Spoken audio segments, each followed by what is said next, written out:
사랑하는 성도 여러분, 6월 12일 토요일입니다.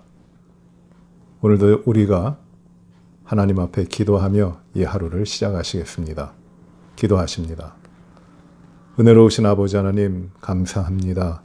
새날을 주시니 감사합니다. 아버지 하나님 6월 12일 오늘 이 하루의 삶이 온전히 주님을 신뢰하며 주님을 따라가는 저희들의 삶이 되게 하여 주시고 주님의 인도하심과 주님의 뜻을 행함이 우리의 삶의 가장 커다란 기쁨이 되게 하여 주옵소서. 이 아침에 저희들에게 또 귀한 말씀을 주시니 감사합니다. 듣고 깨닫는 대로 주의 백성으로 살아가도록 저희를 인도하여 주옵소서. 예수님 이름으로 기도하옵나이다. 아멘. 우리 찬송 같이 하십니다. 찬송가 70장입니다. 70장 피난처 있으니 우리 찬송을 하십니다. 오늘 하나님 말씀은 시편 11편입니다. 시편 11편 말씀. 시편 11편 다윗의 시입니다. 다윗이 지은 시로 인도자를 따라 부르는 노래라고 부제가 되어 있는 시편 11편입니다. 내가 여호와께 피하였거늘 너희가 내 영혼에게 새같이 내 산으로 도망하라 함은 어찌함인가? 악인이 활을 당기고 화살을 시위에 먹이며 마음이 바른 자를 어두운 데서 쏘려 하는도다. 터가 무너지면 의인이 무엇을 하랴? 여호와께서는 성전에 계시고 여호와의 보좌는 하늘에 있으며 그의 눈이 인생을 통촉하시고 그의 안목이 그들을 감찰하시도다. 여호와는 의인을 감찰하시고 악인과 폭력을 좋아하는 자를 마음에 미워하시도다. 악인에게 그물을 던지시리니 불과 유황과 태우는 바람이 그들의 잔에 소득이 되리로다. 여호와는 의로우사 의로운 이를 좋아하시나니 정직한 자는 그의 얼굴을 배우리로다. 아멘. 하나님 말씀입니다.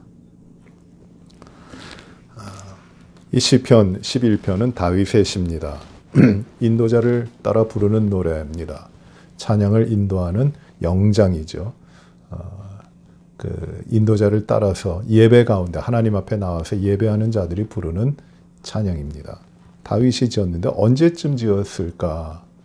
시기적으로는 이 다윗이 이 찬양을, 이 시편을 지었을 때를 정확히는 알 수 없지만 그 상황 가운데 아마 이때쯤이었을 것이다라고 생각하는 것이 두 번 있습니다. 다윗의 삶에서. 첫째는 다윗이 사울 왕의 핍박을 받아 죽이려고 하는 사울 왕을 피하여 도망가서 광야로 나가게 되는데 그때 지은 시가 아닐까. 광야에서 어려움을 당하고 있을 때 지은 시. 두 번째 가능성은 다윗이 왕이 된 후에 태평성대를 누리고 승승장구하다가 그 아들 압살롬이 반역을 합니다. 그래서 모든 신하들과 함께 그 도망을 하게 되는데 아들에게 반역을 당하여 나라를 빼앗기고 왕권을 빼앗기고 도망하게 됩니다. 그 도망하여 있을 때 그때 지은 시가 아닐까 이렇게 말씀을 합니다. 어찌됐든 이 다윗이 이 시편 11편을 지은 것은 극심하게 어려운 때 그러나 그 가운데도 하나님을 바라보며 하나님만이 나의 피난처가 되십니다. 그 찬양을 지금 드리고 있는 것입니다. 다윗이 첫 번 이 시편에서 이렇게 1절에서 이렇게 말씀합니다. 내가 여호와께 피하였거늘 너희가 내 영혼에게 새같이 내 산으로 도망하라면 어찌함인가. 내가 여호와께 피하고 있는데 어려움을 당하고 있고 패배를 당하여 극심히 어려운 가운데 있는데 나는 여호와 하나님께 내 피난처를 두고 그 하나님 안에 들어가 있는데 너희는 나에게 이야기하기를 산으로 피하라고 하느냐? 새같이 너희 산으로 피하라고 하느냐? 왜 그러느냐? 나는 여호와께 피하여 있는데. 그 말씀입니다. 나는 여호와께 피하는, 나는 여호와 안에 피난처가 있는데, 여호와는 나의 피난처신데, 피하였다는 말은 피난처가 되신다는 말이에요. 그 피난처로 들어갔다는 말씀입니다. 그런데 나는 여호와께 들어갔는데 너희는 왜 나보고 산으로 가라고 하느냐? 도망하여 산으로 가라고 하느냐? 나는 피난처 성으로 들어갔는데 너희는 왜 도망하라고 하느냐? 산으로 도망하라고 하느냐? 2절에 악인이 활을 당기고 화살을 시위에 먹이며 마음이 바른 자를 어두운 데서 쓰려하는도다. 수많은 사람들이 죽이려고 지금 다 준비하고 있어요. 위험한 때입니다. 그런데 사람들은, 자신을 따르는 사람들이에요. 사람들은 산으로 도망하라고 합니다. 새처럼. 왜 그러느냐? 나는 여호와께 피하여 있는데. 새처럼 피한다라고 할 때, 여러분, 이 새벽에 새들이 날라와가지고 새까맣게 앉을 때가 있어요. 정말 그렇게 많은 새가, 참새같이 작은 새인데 엄청나게 많은 새들이 와 앉습니다. 한 번은 다리를 건너는데 그 다리 주변에 새들이 앉았는데 정말 새까맣게 앉았어요. 그런데 새벽이니까 사람도 다니지 않는데 그 새까맣게 새가 앉았는데 차가 이렇게 가니까 그 다리 난간에 그렇게 앉아있던 새들이 날아가기 시작하는데 하늘이 까매질 정도로 이 수많은 새들이 그냥 무리를 지었고 쭉 날아갑니다. 피하여 가는 것이에요. 아, 저렇게 가는 거구나. 다윗이 환난을 당하고 어려움을 당하는데 사람들은 도망하라는 거예요. 너 여기 있으면 죽어. 도망해. 새처럼 내 산으로 가. 도망하라는 것이에요. 근데 다윗은 뭐라고 고백합니까? 아니야. 나는 이미 여호와께 피하고 있어. 나는 내 영혼은, 내 삶은 여호와가 나의 피난처신데 내가 왜 산으로 도망하느냐? 라는 말입니다. 실제로 다윗이 여호와께 피하면서 하나님을 의지하면서 발걸음을 옮긴 곳은 어디냐면 산이 아닙니다. 광야입니다. 아무것도 없는 땅, 광야로 갑니다. 광야로 가는 것이 추적하는 자가 따라오지 못할 것이기 때문에 유리해서 광야로 간 게 아닙니다. 광야는 어렵고 척박하고 살아가기 힘든 땅이지만 그 살아가기 힘들고 생명을 지탱해 줄 것이 아무것도 없기 때문에 하나님만을 의지하는 것이에요. 하나님만 바라보는 것이에요. 그래서 광야로 갑니다. 광야는 그런 곳이에요. 하나님을 바라보는 것, 하나님만 의지하는 것, 피난처가 되시는 것. 이곳이 광야입니다. 광야에서의 삶은 다른 것 없어요. 하나님만 바라봐야 돼요. 하나님께 피하는 것이 광야예요. 물도 없죠. 나무도 없죠. 아무것도 없어요. 살만한 곳이 아니에요. 그래서 광야에선 하나님만 바라봐야 돼요. 그런데 이게 축복이에요. 광야에 나와 있는데 자신의 삶을 지탱해 줄 것이 아무것도 없는 그런 광야지만 죽지 않았어요. 물이 없지만 목마르지 않았어요. 먹을 걸 찾을 것이 없지만 굶지 않았어요. 해를 받지도 않았어요. 온전히 그 광야에서 하나님만 바라보게 하신 것이에요. 이게 광야입니다. 광야는 하나님께 피하는 자리예요. 하나님께서 모세를 광야로 부르십니다. 그리고 광야에서 살게 하시고 광야에서 하나님이 만나주세요. 그리고 다시금 이스라엘 백성을 광야로 이끌고 오시게 합니다. 오도록 하십니다. 하나님만 바라보라고. 광야의 삶이 무익한 것이 아니에요. 하나님께 피하는 자리가 광야예요. 세례 요한도 광야로 나갔습니다. 엘리야와 같은 세례 요한도 광야에서 살았어요. 다윗도 광야로 피합니다. 하나님께 피하는 것이에요. 우리 주님도 사역을 시작하시기 전에 광야로 나가십니다. 하나님과 깊은 관계를 가지시는 것이에요. 그것이 바로 이 광야가 바로 하나님 안에 있는 피난처입니다. 그래서 다윗은 환난과 어려움을 당하고 수많은 고통을 당하지만 산으로 도망가는 것이 아니라 광야를 피하여 들어가는 것이에요. 거기에 하나님의 자리니까. 내가 여호와께 피하였거늘, 바로 이 말입니다. 내가 여호와 하나님께 피하였거늘. 3절 보세요. 터가 무너지면 의인이 무엇을 하랴? 터가 무너지면 의인이라고 하는 사람들이 무엇을 할 것인가? 이 터가 무엇일까요? 이 파운데이션이 기초입니다. 바닥이에요, 바닥. 발 딛고 서 있는 바닥입니다. 모든 것의 근본이 되는 것이에요. 그런데 이 근본이 무너지면 의인이 무엇을 할 수 있을 것인가? 라는 질문을 하는 것입니다. 그 터가 무엇일까요? 그의 삶의 파운데이션이 무엇일까요? 그것이 4절의 말씀이에요. 다윗은 이렇게 고백합니다. 터가 무너지면 무엇을 할 수 있을까? 여호와께서는 그의 성전에 계시고 여호와의 보좌는 하늘에 있으며 그의 눈이 인생을 통촉하시고 그의 안목이 그들을 감찰하시는도다. 하나님은 성전에 계시고 하나님의 보좌는 하늘에 계셔서 하나님께서 모든 인생을 통찰하시고 모든 인생을 감찰하시는 것이에요. 바라보시고 세밀하게 주목해 보신다는 것이에요. 그 하나님이 계시다. 그것이 터입니다. 근본입니다. 이것이 흔들리면 하나님이 모든 것을 다스리시고 모든 것을 주관하시고 감찰하시는 하나님이라는 것, 그 인생의 모든 것의 터인데 가장 근본적인 것인데 이것이 흔들리면 의인이 어떻게 설 것인가? 나의 터는 무엇이라는 겁니까? 환난당하고 어려움이 있지만 하나님이 계시다라는 것이에요. 하나님이 의인을 감찰하시고 인생을 통촉하신다. 하나님 모든 것을 주장하시고 하나님 모든 것을 다스리신다.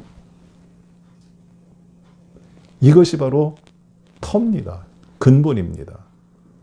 이것이 흔들리면 의인은 설 자리가 없는 것이에요. 그래서 다윗은 환난과 고통과 어려움 모든 것이 무너지는 그 삶이지만 그래도 그는 어떻게 되냐면 그 터 위에 쓰는 것이에요. 그 터가 무엇입니까? 하나님이세요. 이게 피난처입니다. 하나님께 서는 것이에요. 다윗은 이어서 고백합니다. 5절에 여호와는 의인을 감찰하시고 악인과 폭력을 좋아하는 자를 마음에 미워하시는도다. 여호와는 하나님은 의인을 감찰하신다고 합니다. 감찰하시는 것, 그 5절에도 나오지만 감찰하신다는 말은 박한이라는 말인데 이 말은 감찰, 어떤 거가 틀렸나 맞았나 감찰한다. 잘하고 있나 못하나 감찰한다. 우리는 이렇게 쓰는데 이 박한이라는 말은 뜻은 무엇이냐면 테스트한다는 말이에요. 테스트하는 것이에요. examine, 조사하는 것이라는 뜻입니다. 테스트를 왜 합니까? 시험을 왜 칩니까? 시험하다라는 말이에요. 시험은 떨어뜨리기 위하여 시험 치는 것인가요? 아니에요. 이 감찰하다라는 말은 넘어뜨리려고 하는 것이 아니라 세우려고 하는 것이에요. 이것이 바로 하나님은 의인을 감찰하시고라는 말씀입니다. 시험하신다는 것이에요. 시험을 통과하여 더 강하게, 더 순수하게 만들어 가시는 그 과정이 바로 박한, 감찰하신다는 말입니다. 하나님은 의인을 감찰하시고 시험하여 버리시는 것이 아니라 시험을 통과하게 하신다는 것이에요. 그 다음에 놀라운 일을 더 이루어 가실 것이기 때문에 이것이 바로 감찰하신다는 것입니다. 하나님은 누구를 감찰하세요? 의인을 감찰하세요. 터가, 그의 근본이 하나님께 있는 의인을 하나님은 감찰하십니다. examine 하시는 것이에요. 세워가시는 것이에요. 그러나 악인은 어떻게 하십니까? 악인은 하나님이 미워하신다. 미워하신다는 말씀은 무엇이냐면 원수 맺으신다는 것이에요. 악인은 원수가 되신다. 악인에게는 하나님이 원수가 되신다는 것이에요.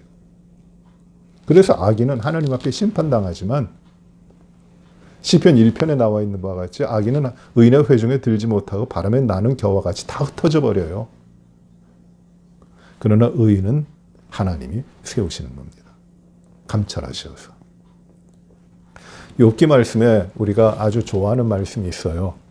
욥기 23장 10절에 이런 고백이 나옵니다.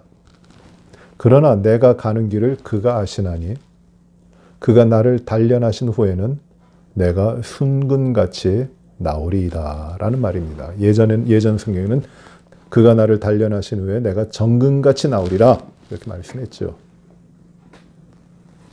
여기 감찰하시다는 말, 바칸이라는 말이 여기 쓰였어요. 무엇이냐면 단련하신다는 말이에요. 감찰하신다, 단련하신다. 이게 같은 말이에요. 금광석을 가졌습니다. 그러나 이것은 돌덩어리예요. 금이 들어있는 돌입니다. 이 자체가 귀한 것이 아니에요. 그러나 이 금광석을 감찰합니다. 단련합니다.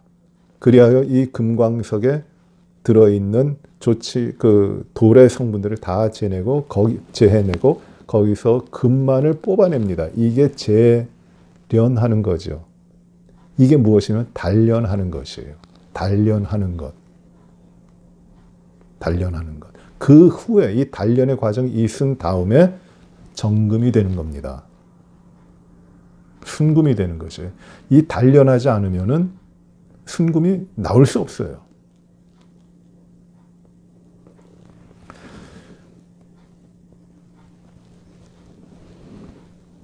내가 고통받는 것이 내게 유익이라.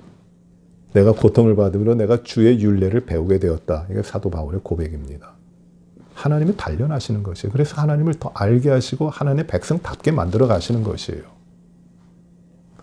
로마서 5장에 고통당하면 어떻게 하라고 합니까? 인내하라고 합니다. 인내는 무엇을 만들어냅니까? 연단을 만들어내요. 연단은 소망을 이룹니다.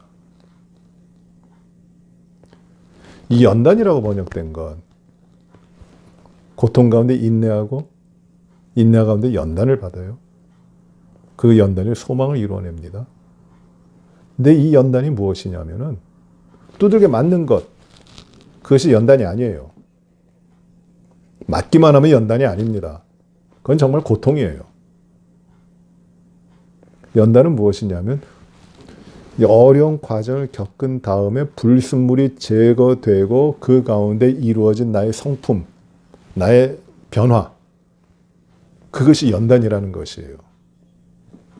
아, 내가 연단받아, 내가 고통당해, 내가 어려움이 많아, 이것이 연단이 아니라 그런 어려움 가운데도 하나님이 그것이 어려움 자체가 아니라 나를 단련하시는 것이기 때문에 하나님은 그 다음에 그 과정을 통과하여 나를 아름답게 세우시는데, 놀랍게 세우시는데 그 세워주신 내 삶이 무엇이냐면 그것이 연단인 것이에요. 고통 가운데 인내하면 연단이 되는 것이에요, 내가. 그 연단을 통해서 참된 소망이 내 삶에 이루어지는 겁니다. 바로 의인을 감찰하시는, 하나님께서 의인을 감찰하신다는 것이 이 연단을 말하는 것이에요. 고통을 당하죠. 어려움을 당하죠. 환난을 당하죠. 그러나 그 가운데도 하나님은, 다윗은 하나님께 피하였고 하나님이 피난처가 되시고 하나님이 근본이 되시고 터가 되시기 때문에 하나님이 자신을 감찰하신 후에는 그가 정금같이 나오리라. 그 소망을 가지는 것이에요. 하나님이 그렇게 하셨습니다. 의인들은 성공하는 것 같지만 다 바람에 나는 겨와 같고 오직 하나님의 백성, 여호와 하나님을 피난처로 삼은 자, 여호와께 피하는 자는 하나님께서 감찰해 주시는 겁니다. 이게 복이에요.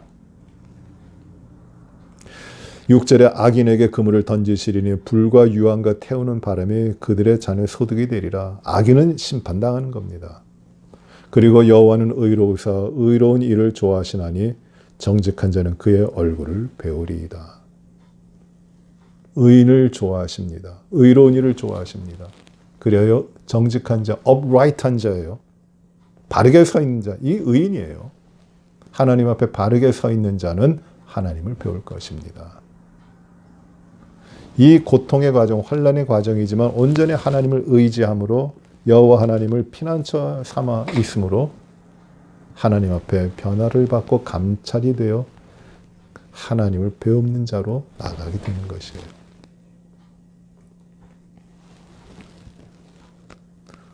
그래서 우리의 삶은 편하질 않아요.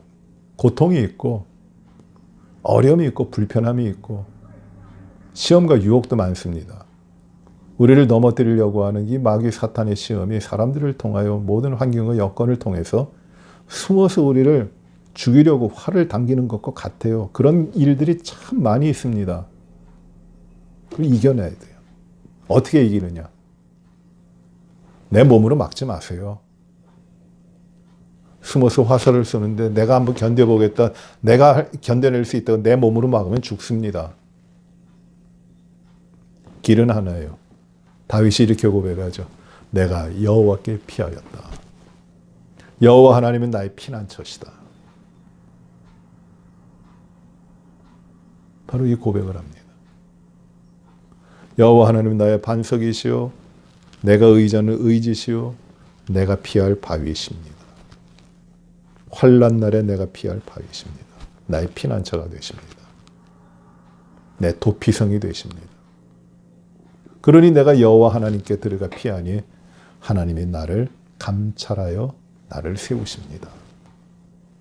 이 믿음을 가지고 있는 것이에요. 그래서 다윗은 하나님 앞에 인정받고 성공하는 겁니다. 사랑하는 성도 여러분, 오늘 이 시편 11편의 말씀을 통해서 정말 모든 걸 빼앗기는 다윗의 삶이에요. 다 무너져 내립니다. 사람들이 생각하는 그의 삶의 모든 터가 다 무너졌어요. 왕이라고 하는 것도 무너지고 누리고 가졌던 모든 권세와 부귀와 영화와 모든 것들 다 무너져 버렸어요. 그냥 몇 명 되지 않는 사람들하고 그냥 야반도주 하듯이 도망가는 겁니다. 다 실패라 그랬습니다. 넌 터가 무너졌구나. 그런데 다윗의 근본은 그게 아니었어요. 여호와께 내가 피하였다. 여호와 하나님이 그의 터였습니다. 그 하나님이 그를 감찰하시는 것이에요. 그를 세우시는 것이에요. 그래서 하나님을 배웁게 되는 것입니다. 여러분, 하나님 앞에 우리의 삶에서 우리가 가지고 있는 터가 어디에 있습니까? 내가 의지할 바위가 어디에 있습니까? 내 삶의 근본이 어디에 있습니까? 내가 어디에 있기 때문에 내가 안전하다고 생각합니까? 나의 삶의 터가 어디입니까?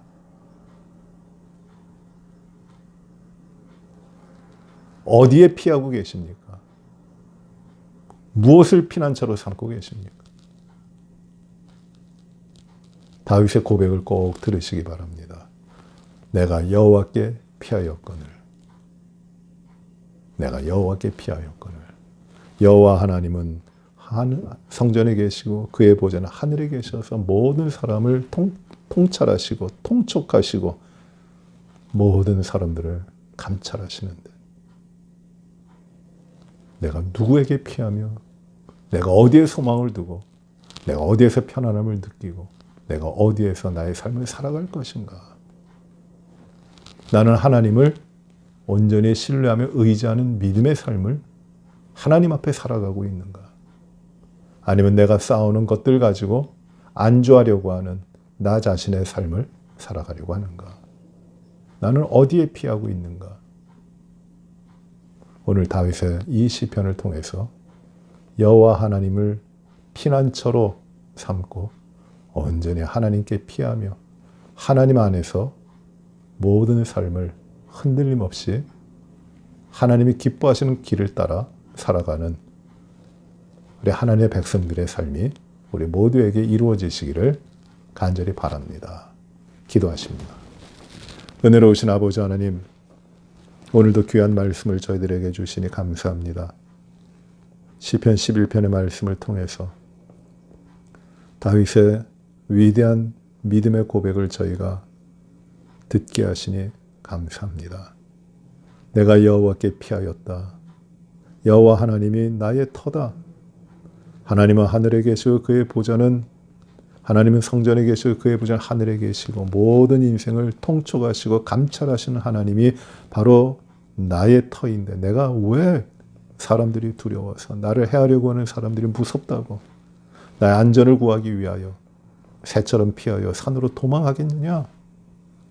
나는 여호와께 피하였다. 여호와 하나님이 나의 피난처시다. 나의 반석이시다. 내가 피할 바위시다. 라고 고백하며 하나님 안에 들어가는 이 다윗의 삶을 저희가 봅니다. 그것이 복이었습니다. 하나님께 피하니 하나님이 감찰하셔서 하나님께서 기뻐하시는 하나님의 백성으로 만들어 가시고 빚어 가시는 것을 저희가 보게 됩니다. 그리하여 결국 하나님을 배울 수 있는 그 믿음의 경지, 신앙의 삶으로 나아가게 하시는 것을 저희가 보게 됩니다. 주님 온전히 하나님을 의지하게 하시고 무슨 일에든지 하나님께 피하게 하여 주시옵소서. 하나님만이 우리의 반석이시고 우리의 피난처가 되어 주시고 하나님만으로 우리가 살아가도록 인도하여 주옵소서.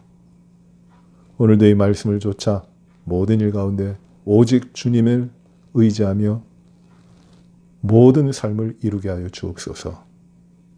우리의 믿음을 더욱 굳건하게 하여 주시고 오직 하나님 한 분 전능하신 주님을 믿으며 구속자 우리 구주 예수님을 신실하게 따라가며 그 피의 구속의 은혜를 누리는 저희들 되게 하여 주시고 아버지 하나님 내 힘으로 내 뜻대로 살아가는 것 아닌 주님의 뜻대로 주님의 능력으로 성령의 충만함으로 주님 앞에 사는 저희들의 삶이 되게 하여 주옵소서.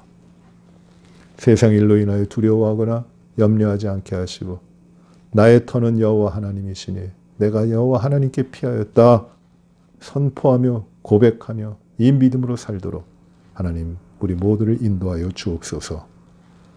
아버지 하나님 육신이 불편한 우리의 지체들을 강건케 하여 주시기를 기도합니다. 어렵고 복잡한 이 세상, 특별히 인종 간의 갈등과 싸움, 불안한 관계, 또 핍박하며 박해하는 인간의 관계, 지배자와 피지배자의 어려운 일들, 인간성이 말살되고 그리고 하나님의 아름다우신 형상으로 창조함을 받은 하나님의 백성들이 생명의 위협과 믿음의 위협을 받고 살아가고 있는 모든 이 어려운 환경들을 하나님께서 놀랍게 치유하시고 복의 복을 더하여 주시고 주의 평화를 주시고 복음의 역사를 믿음의 자유함을 그리고 주 앞에 드리는 영광의 삶을 살게 하여 주시옵소서. 내일 거룩한 주일이 온전히 주님 앞에 드려지는 주일이 되게 하여 주시고 주께서 영광 거두어 주옵소서. 우리의 드리는 예배가 온전히 하나님께만 올려드리는 진정한 그리고 영적인 예배가 되게 하여 주옵소서. 예배에 참여하는 우리 온 성도들 진실된 마음으로 이 예배 가운데서 주님을 만나게 하시고 주님께 영광과 기쁨이 되게 하시며 크신 은혜로 충만케 하여 주옵소서. 아버지 하나님 우리의 모든 삶을 온전히 주 앞에 구별하여 부족함 없이 주님의 은혜 가운데 하루하루 살아가게 하여 주옵소서. 모든 것을 주 앞에 의지하며 예수님 이름으로 기도하옵나이다. 아멘. 하늘에 계신 우리 아버지여 이름이 거룩히 여김을 받으시오며 나라의 임하옵시며 뜻이 하늘에서 이루어진 것 같이 땅에서도 이루어지이다. 오늘날 우리에게 일용할 양식을 주옵시고 우리가 우리에게 죄 지은 자를 사하여 준 것 같이 우리의 죄를 사하여 주옵시고 우리를 시험에 들게 하지 마옵시며 다만 악에서 구하옵소서. 대개 나라와 권세와 영광의 아버지께 영원히 싸움나이다. 아멘.